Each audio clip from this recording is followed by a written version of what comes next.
Love is more than just a game for two. Two in love can make it. Take my heart and please don't break it. Love was made for me and you. Hey, welcome to WBGR Sports Network and the Tom the Bomb Sports Talk Show. And this is the day that the Lord has made. We will rejoice and be glad in it. If you don't think it's a great day, just try missing one. And we, L-O-V-E, love sports on the Tom the Bomb Show. I'm your host, Tommy Wood. Got another fantastic show for you today. Hey, we got guests today. Assumption Pioneer alumni, Mr. Vada, manager, is joining us today. And like I said, we got a fantastic show. Happy New Year as well. We still want to thank you for the new year, and our theme for this year is the year of fixed purpose. Hey, look, no trivia, no poll questions. We just got to get right to it because we got to get the sports in because I know that's what you came for. But boy, we got a treat for you today with Mr. Vada Manager. So let's jump right into our sports. Hey, gang, I'm so excited to announce the launching of the Tom the Bomb Sports and Entertainment website. We're going to show you how to travel better and pay less for cruises, air travels, hotels, rental cars, themed destinations like Disney, Carnival, and Viking cruises with the guaranteed best rates. Say that again, Tom the Bomb, with the guaranteed best rates. Golf getaways around the world in less than 80 days to places like the Masters, the best seats at your favorite concert shows, and of course, main events like the Super Bowl, which is coming up on Tom the Bomb's birthday, World Series tickets, the NBA Finals, NASCAR. Who wants to do Wimbledon? I know Kimmy does. We got you covered from A to Z on all your vacation, sports, and entertainment travel to your heart's desire. But for those of you who just can't wait, you can go right now to tommywood.intellatravel.com right now if you've got to book any kind of travel, hotel, rental car, vacation, or entertainment sports to your heart's desire. So hey, let's get right into NFL Championship Week. Let's get right to it. So, hey, look, so what we want to do is, I want to set this up we're going to start this off because we're going to give you Tom the Bomb's preview of what we talked about last week about what had to happen in these games. So let's start off with the Kansas City Chiefs and the Baltimore Ravens, and let's go back to what Tom the Bomb told you guys, that you guys are going to have to start calling me Nostradamus, okay? So let's go back to what we talked about last week and what the Kansas City Chiefs and the Ravens are going to have to do. We talked about how great of a matchup it was going to be between those two quarterbacks. But what I was really, really excited about was I felt like this was two of the best two defenses that we were going to see all year. We talked about that. And I also told you guys that the Ravens clearly had the better team, and they did. But the Kansas City Chiefs got a guy on their team named Michael Jordan. Okay, all right. I know some people call him Patrick Mahomes, but they have MJ on their side, okay? And we talked about how, and we're going to get into this in detail, but this is what I told you guys last week. We talked about how Lamar Jackson is the best running quarterback that we've ever seen in our life, but Patrick Mahomes is the most dangerous running quarterback, okay? And the bottom line, like I told you guys last week, that Kansas City has the experience on their side.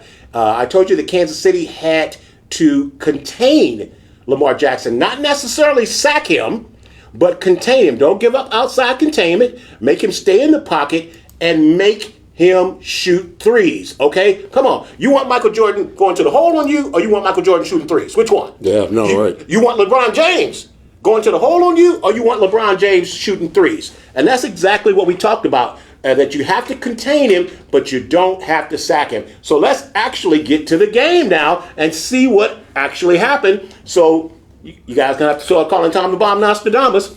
So Kansas City defeated our Baltimore Ravens, 17-10. Tom the Bomb had it 24-17, so that was all. I almost got close on the score there. But like Troy, I told Troy this was not going to be a high-scoring game because these defenses are just too good for it to be a high-scoring game. So let's start off with number one.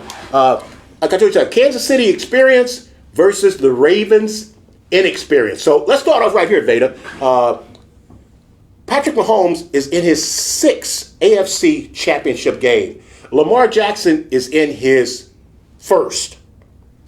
Come on, man. I love Lamar. I love the Ravens. But like I said, I had to go with Kansas City strictly from an experience standpoint. What's your take on it, Vada? No, exactly. I think a lot of people indicated, Tom, that you have something called championship DNA, and you have a rhythm, and they never let Lamar Jackson get into his rhythm either. Right. And once you got him off stride and not allowed him to do the things and to have the confidence that he could take this team to the next level, it was over. And the turnovers obviously didn't help either. Turnovers, which I'm sure we'll get into a little bit later as well. Well, that leads right into the experience thing, because we saw the Ravens just make stupid penalties, roughing the passer, headbutting people. I think the one that really got me was the big play that Zay Flowers made, and then he stands over the guy and taunts him and stands over him, and come on, man, you can't do that, man. It's just, but you know what? That's the difference between experience and inexperience, and it's been interesting because, like we mentioned last week, in the past, the teams with the experience had not been winning, but in this situation, Patrick Mahomes, 6 AFC Championship games, Lamar Jackson 1, and when you get to this level of playoff championship ball, man, your quarterback makes the difference. And on the road as well. I mean, we can't discount that this team was ready, Kansas City, it was disciplined, and did it on the road. So it really didn't matter. When they say any given Sunday, this is an example of any given Sunday, and particularly with a team that has championship DNA and a discipline and can do it on the road or anywhere. Absolutely. And which leads us to our next point. Kansas City flat out coached the Ravens, and the game plan that Kansas City had was outstanding. I mean, they were prepared. They came out like a machine on those first 2 drives. And I think they got up 14-0, and it seemed to me like the Ravens panicked once they got down 14 points. What was your take on that? Yeah, no, I think there's some value there or validity on that front. And, of course, we love Todd Monken, who we have an East St. Louis and Illinois connection with. Exactly. But this wasn't Georgia and wasn't college ball. This is a different level, and you'd not faced a formidable opponent like Kansas City, I think, at this level before. And, all year long, from the beginning of the preseason, I've been tooting Todd Monken's horn. Big fan of Todd Monken. But the game plan that he had for yesterday, I just didn't understand it. I thought it was a terrible game plan, which kind of leads us into the Ravens abandoned their identity. It was a terrible game plan. Let me just say this. And nobody would have ever thought this. Patrick Mahomes ran more times than Lamar Jackson. Think about that for a second. Patrick Mahomes ran more times than Lamar Jackson. Nobody would have took that bet. If I said, Vada, I'm going to bet you that Patrick Mahomes is going to run more than Lamar Jackson. You didn't Tom, you just donate money. That's right. But if you go to the stats, Patrick Mahomes ran more than Lamar Jackson. So it was almost like they forgot who their identity was. And I felt like that Lamar was going to have to turn this game into a Sandlot game. Okay, because I think there's been a lot of criticism of he's a running quarterback and he can't throw from the pocket. So I thought Todd Monken's game plan, and then Lamar's trying to prove well, I can throw from the pocket. No, man. I always say this: the key to quarterbacking is moving the chains. And man, when that guy takes off running, he gives you fits. And the fact that Patrick Mahomes, if you look at the screen now, look how Patrick Mahomes. I mean, there was one play where Patrick Mahomes extended for 9.7 seconds. And I remember one of the announcers says, the Olympics are coming up, and the 100-yard dash is going to be quicker than what more time he had in the pocket. And think about that for a second. Yeah, that they're going to run a 100-meter dash before he's got to get rid of the ball. And Kansas City was just ready. They were prepared. They looked, like I said, it was an experience thing. It was this ain't no big deal to us.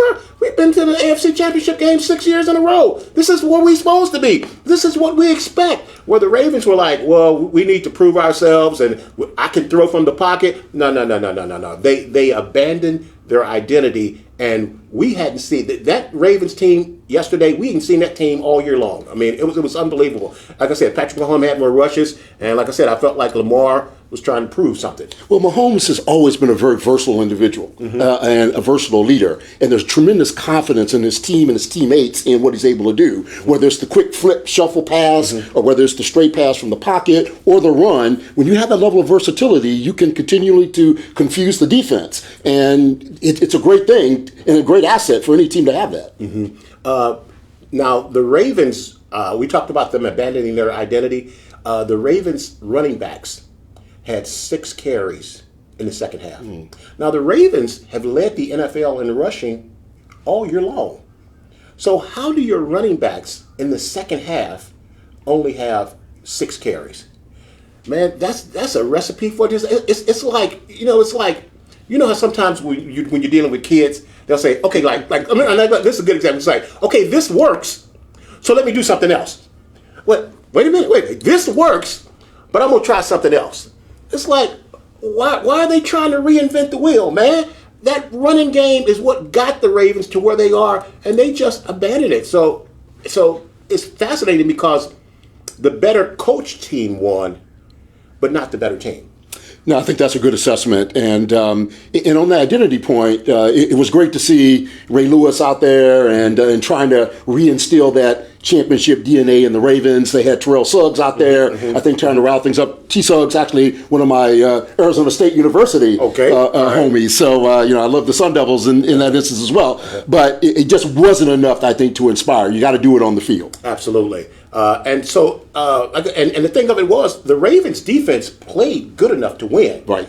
But I think all year long, people have been overlooking the Kansas City defense. Because Kansas City defense, they've got such good cover guys. They get good pressure. That's what was most exciting. Everybody was talking Patrick Mahomes, Lamar Jackson. But for me, I knew this was going to be a defensive knockout, man. And they did not disappoint. And the bottom line was Kansas City defense was actually better. Bottom line.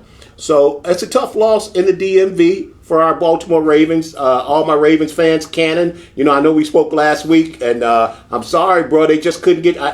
I hate to be the bearer of bad news, but I told you Michael Jordan was coming. I told you MJ was coming. He just happens to wear 1-5 for the Kansas City Chiefs, man. That's the bottom line. My son is a millennial. He's of that group where he thinks that LeBron James is the GOAT, and that's just because he actually didn't see Michael Jordan. But I was trying to explain to him that if you look at Patrick Mahomes right now, that's who Michael Jordan was. In his heyday. Even Mahomes' baseball skills come into a play. Absolutely. That versatility, that ability to, if a low snap comes, to scoop it up and to be able to get that ball out and get it to who he needs to get.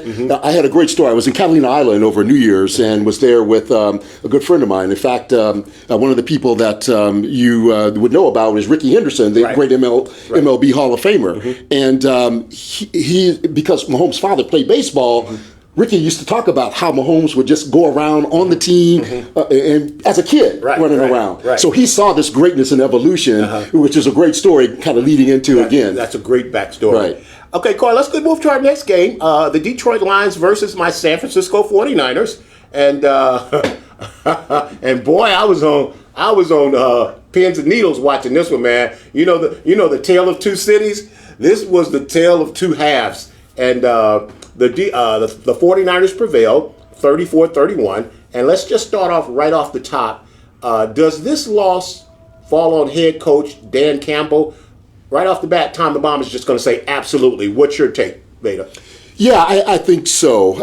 I think that's an accurate take. Although, again, his game plan and his coordinator's plan is the one that got him there. But at this particular point, it's about how you perform in the big moment. Right. And clearly the plan fell short. But the 49ers, again, they championship DNA, had something to prove. Brock Purdy as a quarterback, again, all those factors came into play. And all year long, they said, well, do your homework. All year long, the Detroit Lions have been going for it on fourth down more than any team in the league. But man, we're talking about the playoffs. Okay, playoffs. We're talking playoffs. We're talking about the playoffs, man. This is a different creature, man. When you have opportunities to get points in the playoffs, and you know what? If I can take you back a few weeks ago. Yes, the officials kind of did him in that game against Dallas, but man, he passed on those field goals against Dallas as well. Man, you got to stop passing up points in the playoffs, man. And, I think they came out and they sucker punched the 49ers. They hit him in the gut, got him winded, had him on the ropes. And, man, I think if they kick those two field goals, I think they win this game. Well, I think that's one of the biggest topics that I have seen kind of online and online commentary of individuals, them talking about the fact that in many instances that not foregoing the points is an issue. Hey, caller, what's your name? Hey, this is Dell Sterling. Hey, Dale, how you doing? What's your take on the game, Dale? Hey, yo, my Ravens didn't. I'm proud of my boys, for people who are kind of fickle, getting down on Lamar and the team and saying they choked and whatnot. Hey, there were 30 other teams that were sitting on the couch watching us, And Dallas was one of them. I'm sorry, Dale. I had to get that in there. Any chance I get to punch him, I punch him. hey, that's fine. And congratulations to, the 49ers. Yeah. Well, Dale, you know what? I agree with you. You Ravens fans should be really, really proud. But for me, because I was rooting for the Ravens. But when it comes down to me telling you who I think going to win, I got to tell you the truth. And I just thought Mahomes was going to win them. But I was rooting for the Ravens. And Dale, what's disappointing for me is I felt like that the real Ravens team did show up. And here's the thing. And this is in all sports. If I play my best game and Vada plays his best game and he wins, I'll shake his hand. But when something happens, like if I can just take you back to last year where Brock Purdy got hurt on like the first play and then the 49ers had to play the rest of the game against the Eagles with no quarterback, that leaves such a bad taste in your mouth because you feel like we really didn't even have a chance because we played without a quarterback. That's what I feel like happened to the Ravens because and it happened because they just abandoned their identity. They didn't run the ball. Lamar, who's been torturing people all year long, didn't torture him. And then there was one play, Dale. Do you remember the play where it was like 4th and 2 and they went for it and Lamar broke through the line? And then he just didn't outrace the guy. I ain't never seen Lamar not do that. It's like he stopped. And I was like, he can't catch Lamar if Lamar keeps going. What was your take on that, Dale?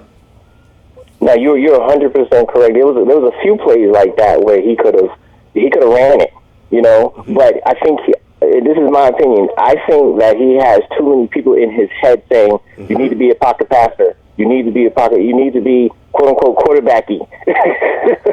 You know what I'm saying? Right. So I think he thinks too much. He's like, oh, I should throw here. And you see him look at the line of scrimmage when he runs. You see him look at the line of scrimmage like, oh, let me not go too far. Let me see if I can throw first before I run. He's got all these people in his head, and all he needs to do is use his God-given talent.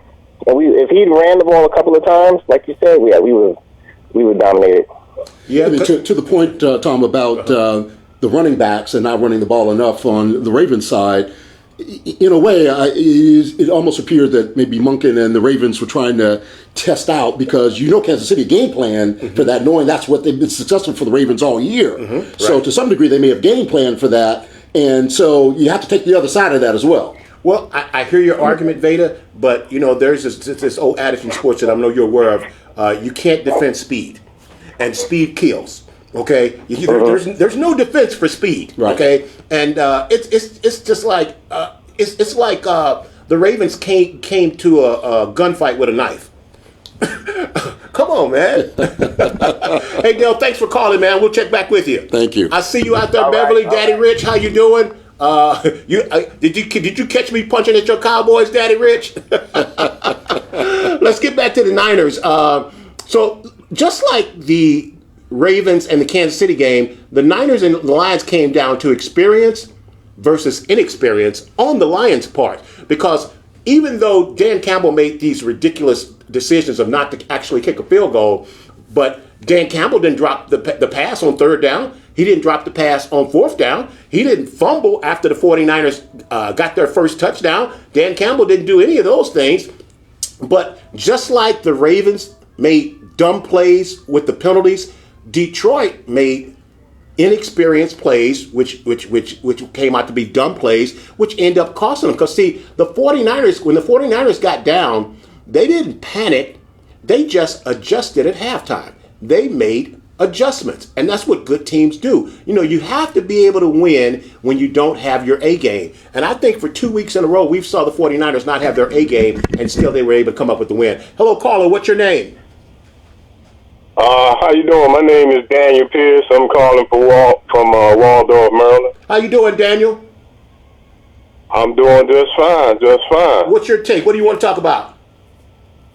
Okay, the 49er game yesterday, you know, believe it or not, even though I'm a, native Washingtonian, years ago, I had a thing for the 49ers, Joe Montana, Ronnie Lott, That's okay, Daniel. I still got that thing for him. Vada and I are high school alum, and one of our high school alums, Eric Wright, who has 4 Super Bowl rings for the San Francisco 49ers. So we root for the 49ers, okay? Yeah, that's a hometown thing, and absolutely. Okay, all right. Well, unfortunately, I'm a hometown guy, so I stick with my Washington football team. So hey, what can I say? Well, Daniel, I will continue to pray for you as you grow stronger in the Lord. Hey, man, stick with your team, man. And listen, I think the Commanders are looking to hire the Detroit Lions offensive coordinator. And, man, he had them guys ready to play. And I thought they had the best game plan that I've seen all year because, I know football, and they dominated the 49ers in the first half. And I always say this, football is a very, very simple game. You have to be able to run the ball. You have to be able to stop the other team from running the ball and not turn it over. And I saw the line, the game is won in the trenches, and Detroit dominated the 49ers in the trenches. What was your take, Daniel? Yeah, definitely. My thing is that, Campbell, he had the game, under control.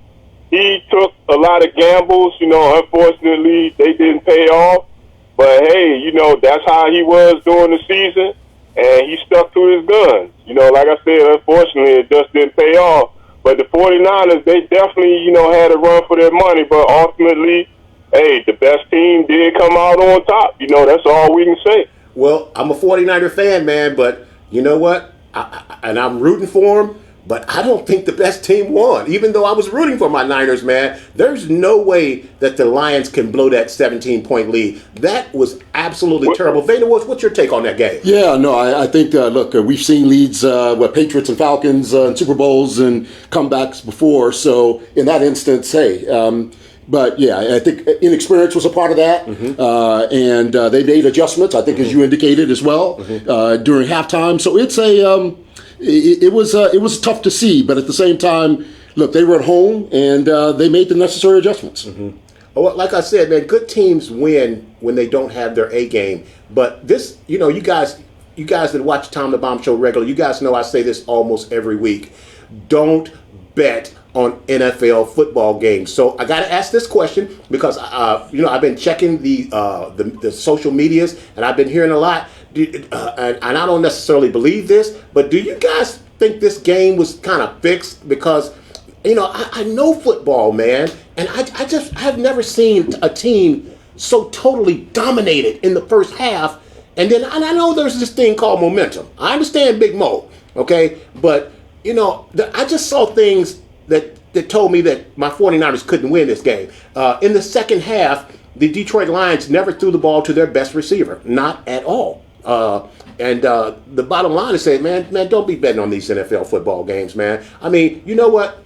Get up, take your money out your wallet, go to your bathroom, throw it in the toilet, and flush it. Okay, that's basically what you're doing. But you could always decide to donate to the Tom the Bomb Relief Fund here, and you guys can always decide to do that instead of betting on NFL football. There are better things you can, and don't get me straight. I'll tithe on it too, man. Don't get my tither, okay? I'll tithe on it. So, well, Daniel, I appreciate you sticking with the Washington football teams. I was standing here in D.C. at the National Mall when we did the Super Bowl parade for the Redskins, the then Redskins at the time, now the Commanders. So I know all about that history. But also, we're from St. Louis, and now the St. Louis team, Cardinals, followed me to Arizona, where I am now. So I know about sticking with the team despite that. And again, shout out to Brandon Ayuk, another Arizona State grad. There you go. And you just can't forecast things like the tip and the off the helmet piece. Hey, thanks a lot, Daniel. Give me a call back. Hey,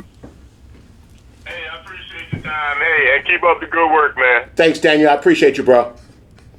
All right. Bye-bye. Yeah, so my Niners my Niners got it done, but hey, I do want to say this, man. And man, what has Brock Purdy got to do to get people off his back? Look, I'm just going to say this because it's just the truth, and we always speak the truth on the Tom the Bomb show. Man, they treat Brock Purdy like he black.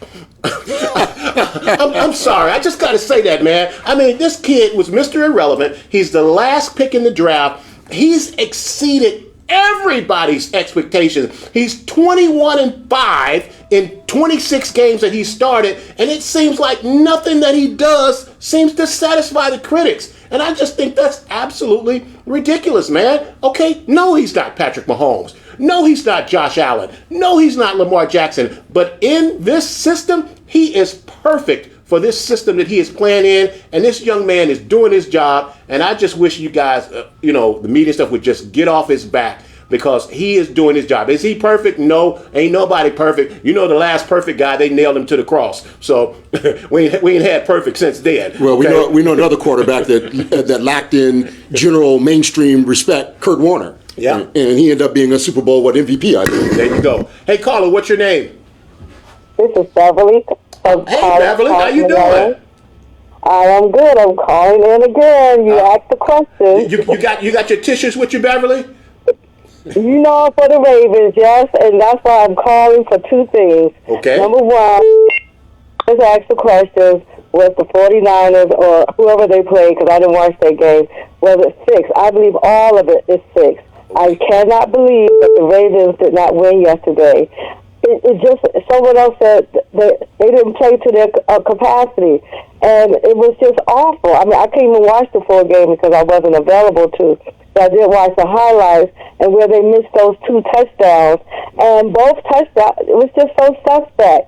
And I mean, when I said last week, Ravens all the way, because they're top-notch football organization, and I mean, really wholeheartedly. I mean, I didn't bet or anything, but if I was a betting person, I would have bet that they would have won that game, and it was very disappointing. Well, Beverly, I totally understand your position. I totally understand your take. Like we said, the better coach team won, but the better team did not win. I believe that if Kansas City played the Ravens 10 times, I believe the Ravens would win 8. I really do. And the only reason the Kansas City would win 2 is because they do have Michael Jordan on their team. And, Michael Jordan is the GOAT, okay? he really is. And, now they're starting to compare Patrick Mahomes to Tom Brady and say, well, Tom Brady's got 7 championships. Well, I kind of equate this to Jack Nicklaus and Tiger Woods. Well, Jack Nicklaus has 18 majors more than anybody, and more impressively than that is Jack Nicklaus has 19 second place finishes in the majors. So he could have almost 40 majors. But the same thing for Tom Brady and Patrick Mahomes. Jack Nicklaus could never do what Tiger Woods could do. And even though Tom Brady has 7 Super Bowl rings, Tom Brady could never do what Patrick Mahomes could do. And that's why I had to go with the Mother Wigs Kansas City Chiefs over your Baltimore Ravens. But I was rooting for your Ravens, Beverly. I appreciate you, hon. Thank you. And if you were a betting man, who's going to win on the Super Bowl? Oh, you know what, Beverly? I know you're a loyal fan, and I want to tell you so bad, but that would mess up my Super Bowl preview show next week. So I'm going to do my very, very best. But I promise if you listen next Monday, I will give you my prediction, and you're probably going to be surprised by it, and if that's a hint for you. But I promise you I will do that for you next Monday. Okay, Beverly? Yes, sir. Thank you so much. Thank you for calling. Tom, you outdressed me today and looking great, but I wore this Super Bowl top just to get into the mood and to set the scene today. Well, we just about getting ready to get there right now. We just about going to wrap this up. Like I said, the games. Hey, Tom the Bomb was 2-0. Tom the Bomb told you that Patrick Mahomes and Mother Wiggs, Kansas City Chiefs was going to beat the Ravens, and Tom the Bomb told you that the 49ers were going to beat the Detroit Lions. But man, I was sweating bullets. I was nervous as a long-tailed cat on a porch full of rocking chairs. I was really. As a matter of fact, at halftime, I was like, man, this thing is over.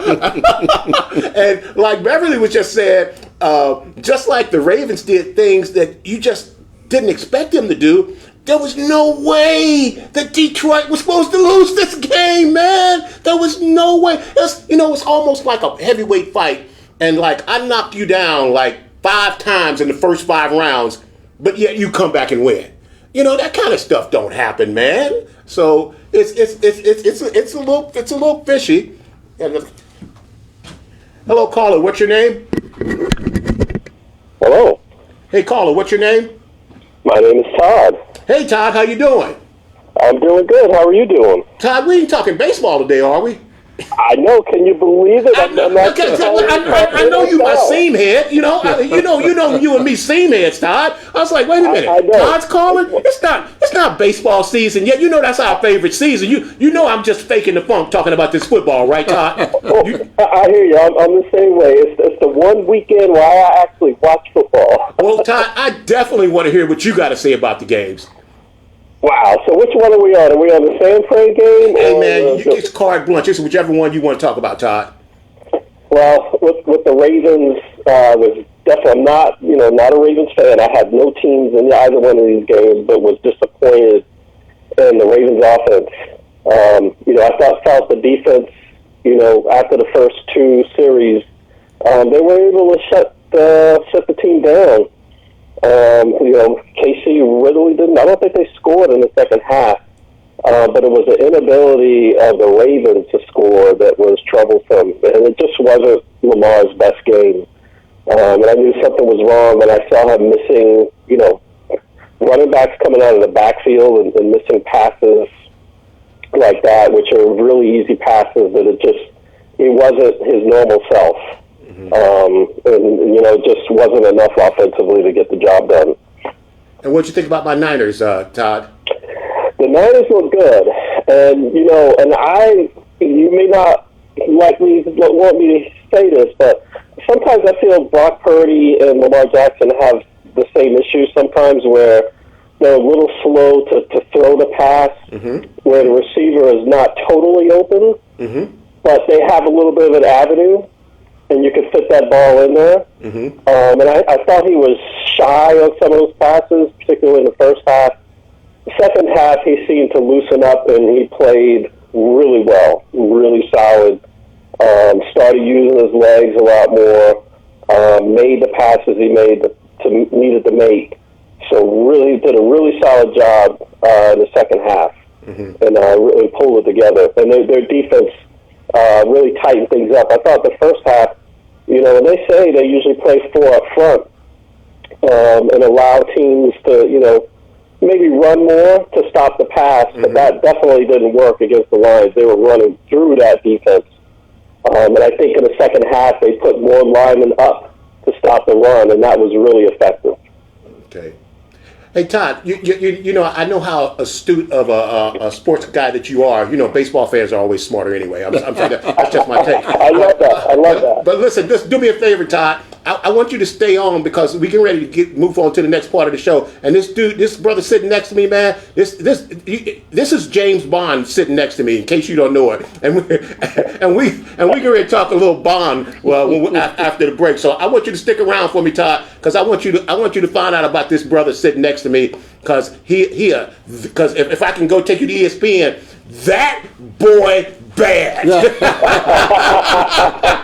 Definitely. I will stick around and see this Bond segment. Well, I love a baseball fan, Todd, so I'm glad to be on with you. And named after baseball player Vada Pinson, if you go back to that era.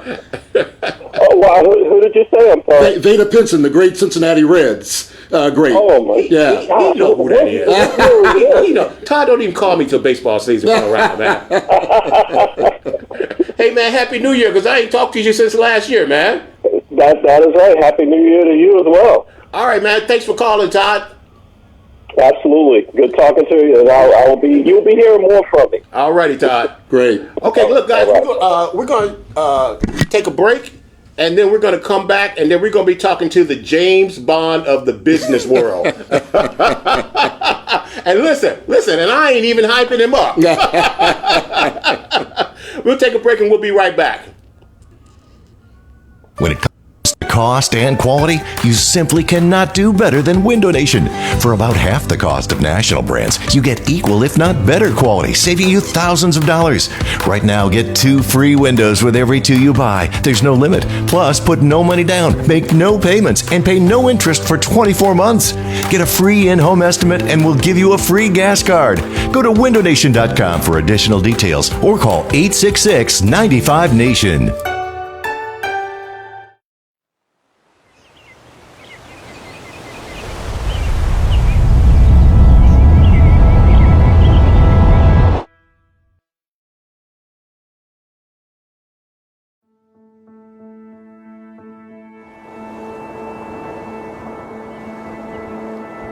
Sheltered by the Sea of Cortez, Danzante Bay is a pure and peaceful oasis, an uncrowded retreat where your options are as vast as your views.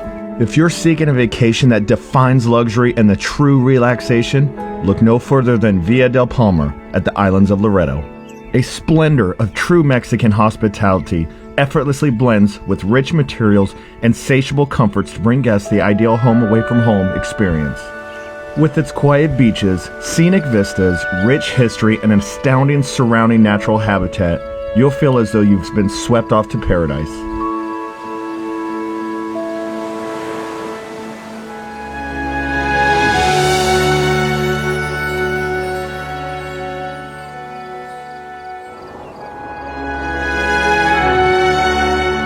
Not to be outdone, Reese Jones has crafted TPC Danzante Bay, a brilliant, multi-themed 18-hole golf course that runs over and through valleys, arroyos, dunes, and foothills. From every angle, striking images of the islands of Loreto and the surrounding mountain range take your breath away, while the challenging yet rewarding Baja golf course beckons you to return for more. It is an honor and my pleasure to welcome you to the world's most beautiful sunset and so much more.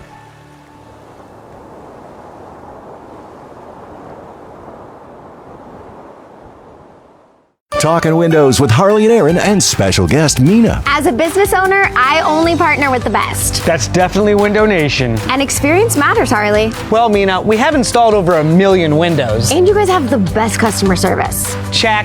97% customer satisfaction. Plus the best deals. Now, buy 2 windows, get 2 free with no limit. Plus, put no money down, make no payments, and pay no interest for 24 months. That's why I'm proud to partner with Window Nation. The perfect fit. And we're back, and it's time for me to do a proper introduction to my guest today, Mr. Vada Manager. So we're going to go with the slideshow. I told you guys, when we get through with this, I'm telling you guys, this is guy's Bond. Now, listen, I weave through his bio because I just couldn't get through everything because we just don't have that much time. But I am going to share because you guys need to know who he is. Now, I've had the pleasure and privilege of knowing him for a while because we actually went to high school together. He's my senior by a couple of years, but they were always good underclassmen, so we kind of stuck. So let me tell you about my guest today, Mr. Vada Manager. And basically what we're going to be talking about today with Vada is we're going to be talking about servant leadership by example. Okay, Vada is the president and CEO of Global Holdings. Vada's accolades and accomplishments are literally too long to mention all of them. So real quick, just going to cover some of Vada's experiences.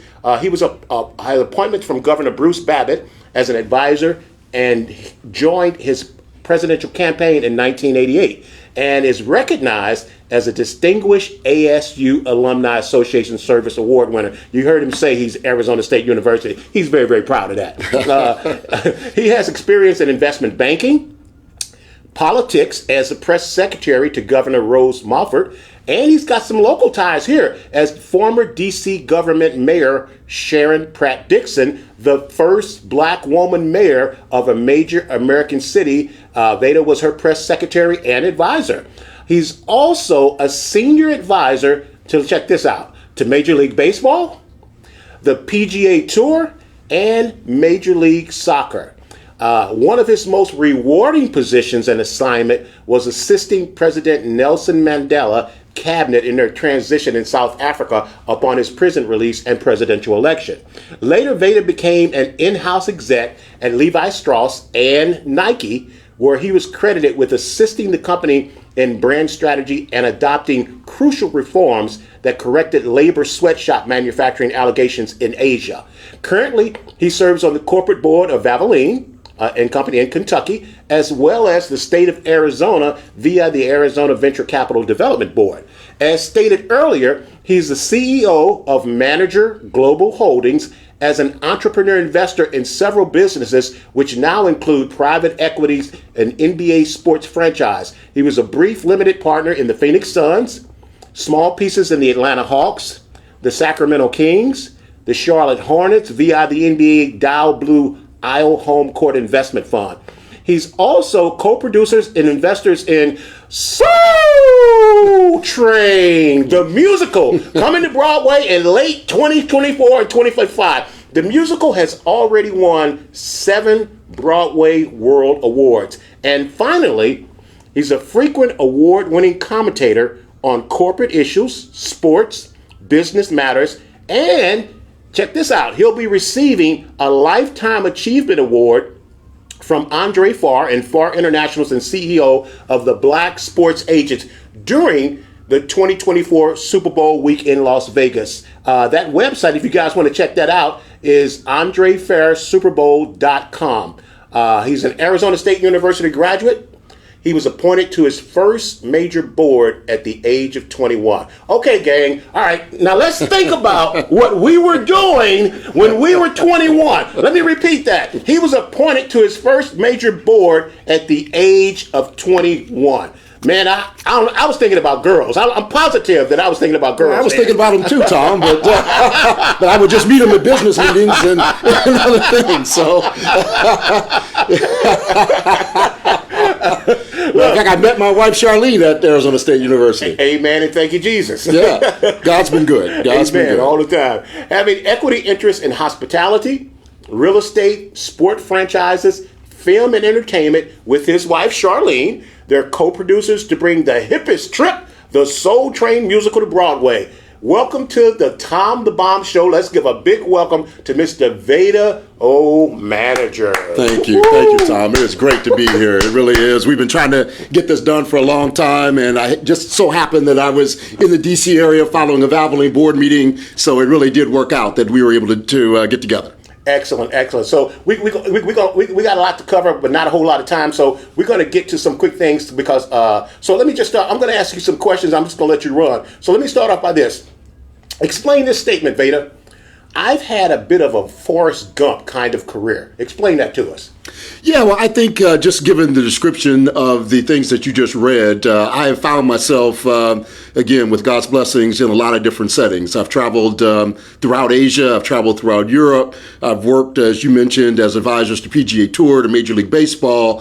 So brothers don't often get that kind of opportunity to have those kind of diversified opportunities. I started really early, but it's really about good people and being surrounded by good people. One of the boards I'm on, just as a great example, is a board that does education scholarships in Florida and Arizona.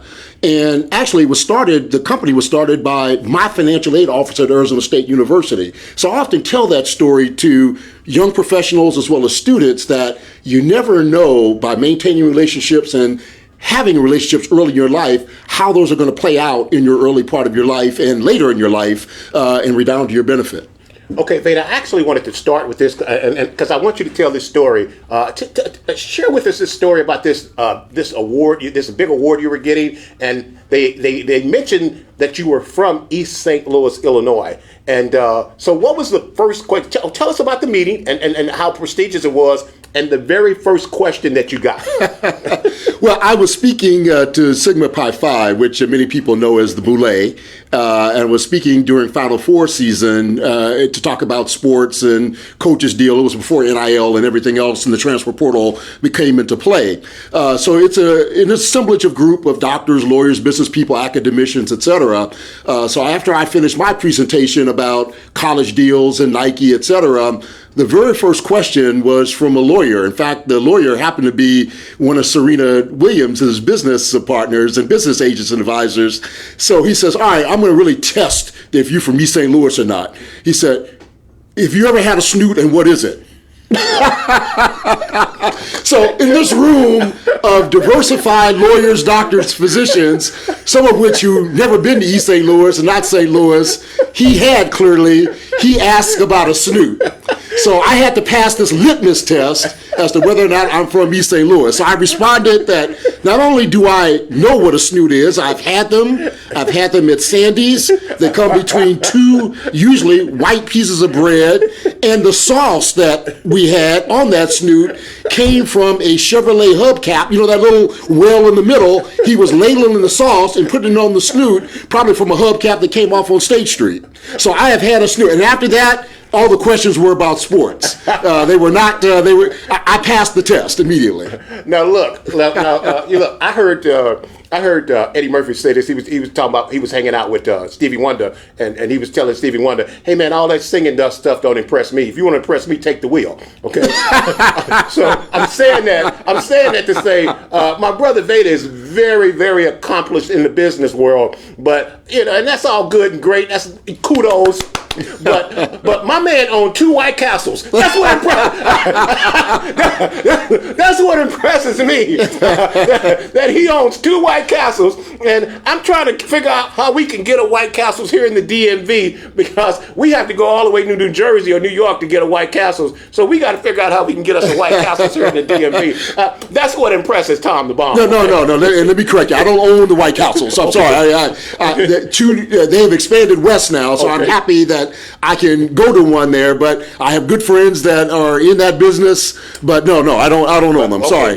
Yes. Well, we need to get our first one here in the DMV. Absolutely. That's something that we can put our heads together on. The first thing I used to do when I landed, and I still do actually, when I go home to see my mother still in Cahokia, health manager there, is I stop by that White Castle on Natural Bridge by the airport, get those first, and then go see my mother and uncle. Justin say you got to go to Big Mama's get it. That's good too. Okay, so look, there's power in servanthood, especially as men. A lot of times we don't realize when you decide to put yourself in a subservient role and decide to serve anyone, that's a position of power. That's always been a position of power. When Jesus came, that's what he did. Jesus came to serve, okay? The King of Kings, and he came to serve. He came to wash feet and save souls. So there's power in servanthood. Talk to me about opening doors and lifting boats for parity. Talk to me about that. Well, I think the greatest joy that I do receive, particularly now that I've had some measure of success and whatever that might be, is really, it does me no good to hoard that success and to hoard that knowledge and those resources to myself without sharing those with other individuals. And so I get the greatest amount of joy at serving on boards such as the Foresight Foundation in Arizona, which teaches entrepreneurs about financial literacy and actually uses money from banks which grant to us, and we turn around and lend that money to individuals for mortgages or to start businesses or for student loans, etc. Even on the Valvoline board, another colleague of mine on the audit committee, one of the first things we did, particularly after the George Floyd incident, was to take part of Valvoline's great cash flow, the oil change business, and deposit it in a number of black banks around the country so that those dollars could recycle in our community and also be used again for some of the purposes I just mentioned, mortgages, student loans, business formation. So I get greater joy out of that. The Bible says, look, to whom much is given, much is expected, and I try to live up to that principle as best I can. I think Spider-Man says something like that too. There you go. All right. You can't go wrong with the Bible and Spider-Man. There you go. There you go. Hey man, listen. According to Savoy magazine, you're one of the most influential black corporate leaders in the world. And man, you still just Vada, man. When we you know, it's been years since we've seen each other, but whenever we talk or catch up, you just Vada. But hey, man, one of the top magazines says you're one of the most influential black corporate leaders in America, man. How do you wear all those hats? Like, how do you handle all of that, man? Well, again, staying grounded in terms of who you are, never forgetting your roots. East St. Louis, I think, played a big part in that evolution and that development as well. We're again true to who we are. When I go home, I still go to my church, Edgemount, at 71st and Marybelle, or 71st and State, depending on which direction you're coming from. Our good friend Reginald Hudlin, who is also an alum of Assumption, who's really just huge in Hollywood. Candy Cane Lane, Boomerang, everyone knows his work. You got to tell Reggie to stop ducking me.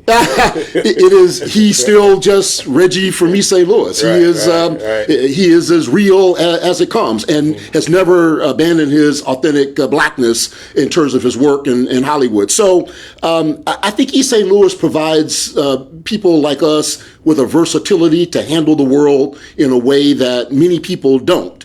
Obviously, it's a place where, and we grew up in a different East St. Louis than it is now. Right. But I think some of those bedrock principles of family, expectations, community still exist. And again, it's my job to try to get back to that as much as I can. And there are great people back there that are doing that. I think another thing about servanthood, Tommy, that I'll say, my mother just turned 86 in January. Crazy. She still serves on the Southern Illinois Healthcare Foundation Board, opening up health clinics, hospitals, senior centers there in the Centerville, Allerton, East St. Louis area at 86. So how can I, at 62 now, stop? She's been the greatest example of serving and she doesn't get paid. That's a volunteer position. I get paid for my boards. That's a volunteer position. So it tells you a lot about kind of what we've learned and how we've been parented and how we've been raised, and the example that our people have set for us. You kind of touched on this a little bit, Vada, but I always like to ask when we're highlighting East St. Louisans about your background in East St. Louis and how it affects your life and career. But when people find out that you're from East St. Louis, Illinois, how do they initially respond? And then tell us about, because I know I experienced this as well, after they meet you and talk to you and get to know you, they go, "You're from East St. Louis?" you know what I'm saying? You're from East St. Louis?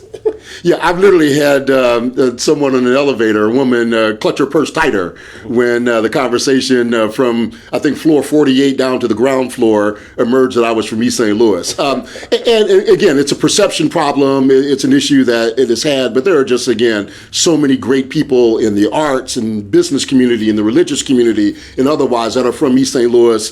And again, it's our job to try to do what we can to continue to disprove any mythology about and demystify East St. Louis as a terrible place, and help give hope to those young people so that they can realize their full potential as well.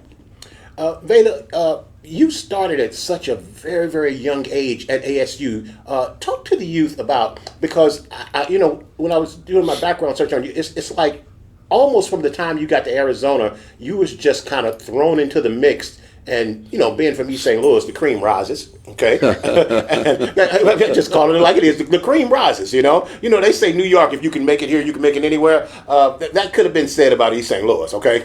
But talk to us about how early you got started in serving, and talk to the youth about serving. Yeah, no, exactly. I think it was my willingness to serve my fellow students which really provided me my very first big break. I was a junior at Arizona State University when Governor Babbitt, who you mentioned in the introduction, tapped me to become the student member of the Arizona Board of Regents. There's only one in the entire state. And there's only, at that time, less than 5% black people in Arizona. I was the first black member of the Arizona Board of Regents, which sets education policy for all the universities in Arizona. Billions of dollars in budgets, building dormitories, setting policies, setting tuition. And we did it for all the college students in that state.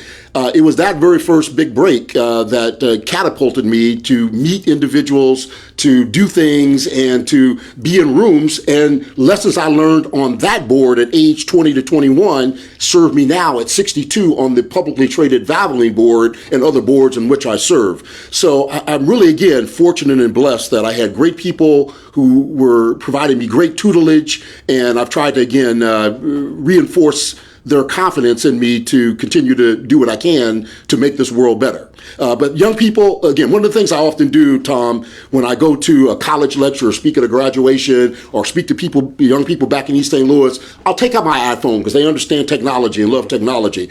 And I'll hold up my phone, and sometimes I'll have, when I was at Nike, I would have a pair of Jordans, or I'd have a basketball, or I have something to kind of incent some guesses. So I'd hold my phone and say, all right, how many people do you think I have as relationships or contacts, as you know it, in this iPhone? And I'll get a guess, 500. I'll get a guess, 1,200. I'll get a guess, 2,500.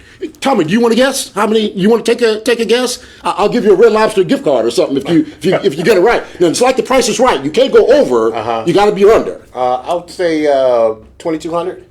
Okay, so your guess was 2,200. As of this morning, there were about 12,500 people in my phone. Wow. Now, not everybody gets a holiday card, but I've tried to maintain relationships over the years. And starting back in college, when I met people, I would write down, all right, their son John goes to Harvard, or their daughter Susan's interested in tennis, and make those notes. I was doing LinkedIn before LinkedIn happened. And that kind of relationship building and understanding and building those relationships. Now, you got to be talented, you got to do the work, and you still got to succeed. But on the other hand, that kind of relationship can kind of help you get those breaks that can help you go far. That's great. Listen, I wanted to ask you this question too. How has the NILs, the name, image, and likeness, how has that affected college sports? I was looking at something that Arch Manning, the Manning's nephew, makes more money than Brock Purdy. Brock Purdy could conceivably be a Super Bowl winning quarterback, and then here's a kid who's a sophomore in college, makes more money than a Brock Purdy. How is it the NILs changing sports right now, and from recruiting and everything? You can kind of touch on that a little bit. Oh, absolutely. I think we are going through one of the most revolutionary and transformative periods in college sports that we've ever seen. NIL, transfer portal, kind of forum shopping, a migration to maybe big Power 5 conferences, or maybe Power 4, since the Pac-12 has lost so much membership. It is a time of transition unlike we've ever seen in college sports. So I think the NCAA and their new president, former governor, Massachusetts Governor Baker, is trying to address some of those things. I think we do need to have some kind of national standard for NIL around, so Texas isn't trying to outbid Arizona or Florida are offering more incentives and things getting murkier. But yeah, it is quite out of balance that you would have someone making more money than Brock Purdy or Bronny James, for example, who, again, I met LeBron James as a young 18-year-old when he came to Nike and we signed him. The system is out of whack when you've got states bidding against each other for talent in that way. I do, however, I will say that I've long believed that these students should be getting paid. Absolutely. The coaches can move. The schools make lots of revenue. So there should be a system, which I'm really glad to see we've arrived at that day, where the students can get compensated. Absolutely. Felix says he happens that some of the NHL All-Stars make less than backups in other leagues. Yeah, that might be very well true. Yes. And again, I haven't looked at the latest stats, and again, have done some work, and some of my former Nike colleagues are presidents of NHL teams. In fact, our St. Louis Blues president, Chris Zimmerman, is a former Nike golf colleague of mine. So I talk to him often about NHL and et cetera. But yeah, it is professional sports. It has become a bigger business. You mentioned in the introduction that one of the reasons why the NBA, which has always been probably the most progressive of leagues in terms of vision, social justice, et cetera, is one of the reasons why they went to institutional ownership by allowing sovereign wealth funds and investors.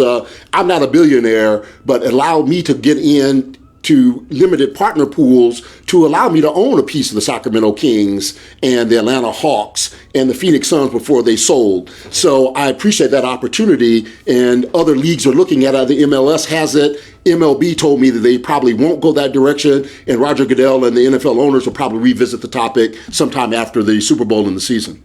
Now, were you at Nike when they first signed Michael Jordan?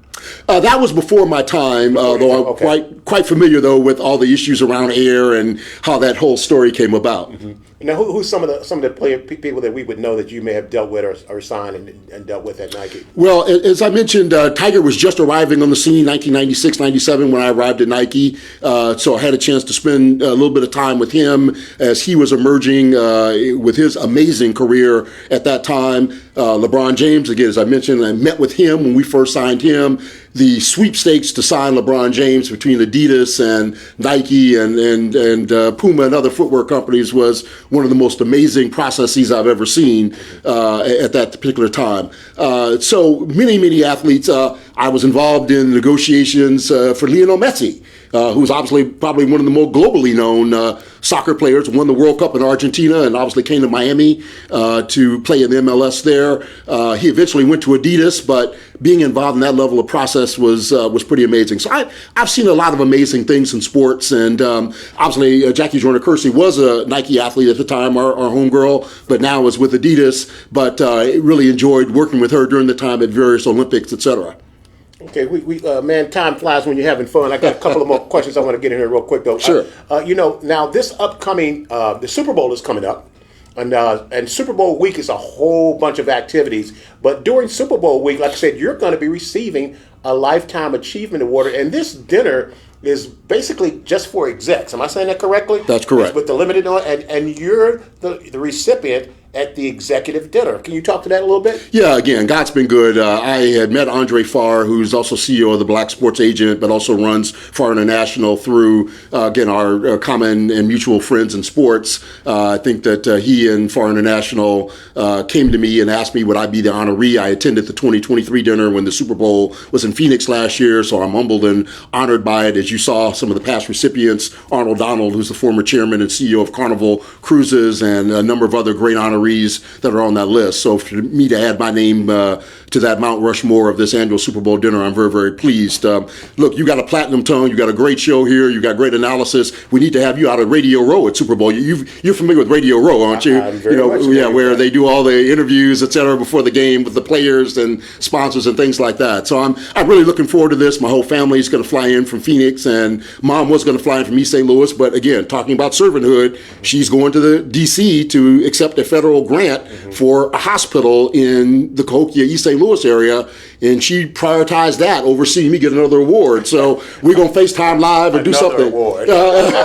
So yeah, which again, I'm not mad at her. She's done. She does her work, and that's what she would expect me to do if the position was reversed. So I just, again, I've been very blessed and very pleased, and it's a great time in my life to have your work and your lifetime achievement recognized. Last question I got for you. How would young people go about following in your footpath in that business world that you're in now? What would be a good start for young people to maybe follow your path? Well, I would say that we have something called the Maxims at Nike, in which these are business principles that we all live by, and I won't go through all 9 or 10 of them, but one of them is called master the fundamentals. And I would say in that, mastering the fundamental meaning you stay in school, pick a craft, learn that, try to be the best at that, whatever it may be, and then again, label that with relationships that you build, and the combination of being good at what you do,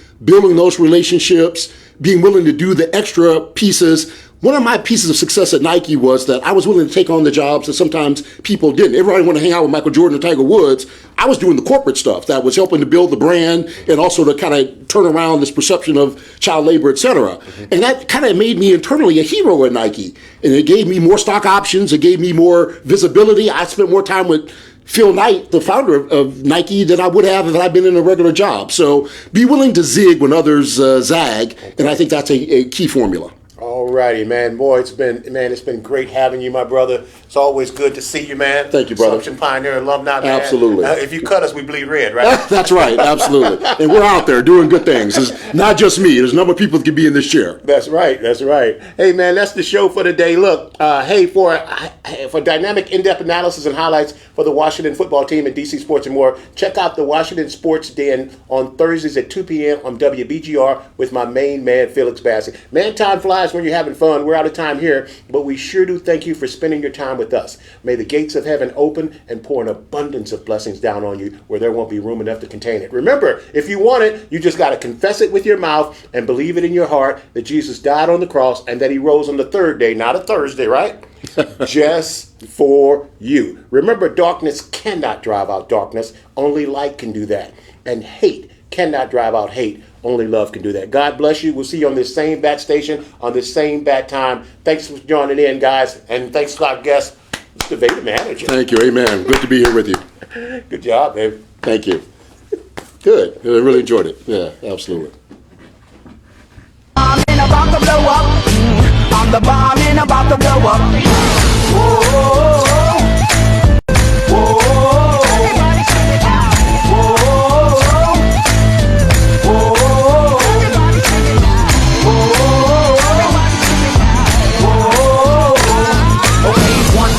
And a 2 for the show, but 3 to be a legend even if I'm cold. I ain't chasing nothing, you gon' have to catch me. And if you wanna taste, you gon' have to pay a fee.